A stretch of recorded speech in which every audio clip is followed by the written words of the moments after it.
వారంలో 1-2 సార్లు చాలామంది పచ్చి చేపలు తింటుంటారు. అయితే కొందరు ఎండు చేపలను కూడా తింటారు.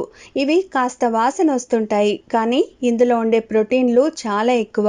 ఎండిన చేపలను ప్రోటీన్ ప్రధాన వనరుగా పరిగణించొచ్చు. ఇందులో చాలా తక్కువ మొత్తంలో క్యాలరీలు ఉంటాయి.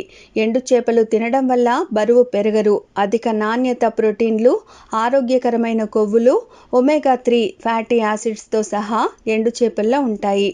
అంతేకాదు అయోడిన్, జింక్, రాగి, సెలీనియం, కాల్షియం కూడా ఉంటాయి.